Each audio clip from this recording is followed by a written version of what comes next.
indice qui sert à établir cette espèce de constat-là?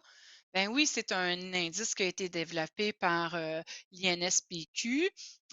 Ceux peut-être qui le connaissent sous le nom de l'indice de Pampalon. Donc, c'est un indice qui est reconnu, là, qui a été développé il y a plusieurs années, donc qui est établi de longue date. C'est quand même simple à utiliser, à comprendre, hein, 3 ingrédients.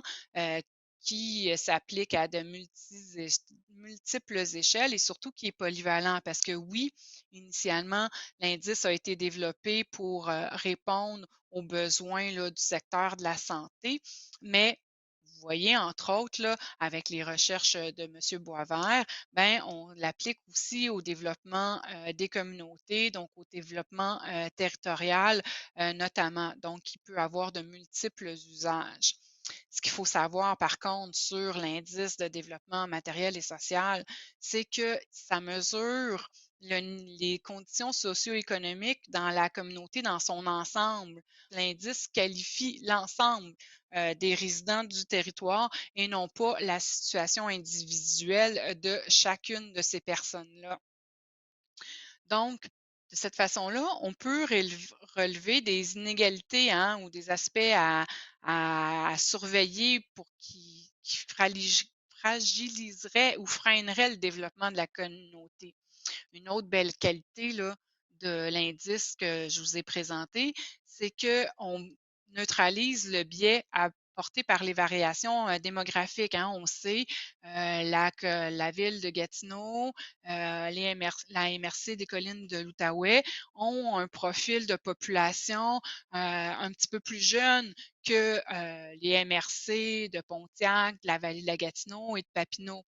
Donc, l'indice là, neutralise ce genre de biais-là pour que justement on puisse faire la comparaison. C'est ce qu'on veut faire, c'est ce qu'on veut faire hein, entre mes territoires et bien sûr, mais comme on l'a vu là, avec la diapo précédente, bien, ça me permet de dégager des tendances entre mes communautés, mais aussi dans le temps. Mais toutefois, hein, il faut être euh, réaliste, tout aussi merveilleux qu'est l'IDMS, ben, il y a certaines limites.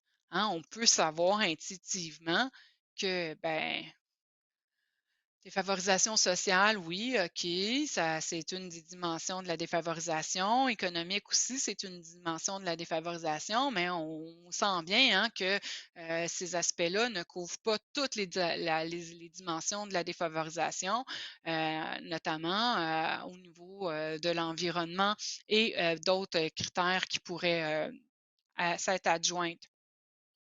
Et c'est sûr que dans le cas de communautés qui ont des fortes mixités sociales, ben c'est l'IDMS est un petit peu moins représentatif.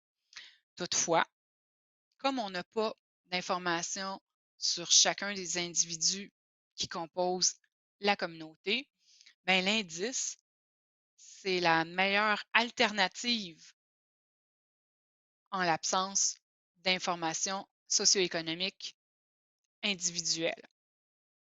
Et la belle qualité aussi de l'indice, c'est l'illustration qui peut en être faite. Et peut-être avez-vous déjà vu ces figures-là. Donc ici, on illustre la défavorisation combinée pour l'ensemble de l'Outaouais. Et vous avez aussi un aperçu, un agrandissement là, en haut à droite pour la ville de Gatineau.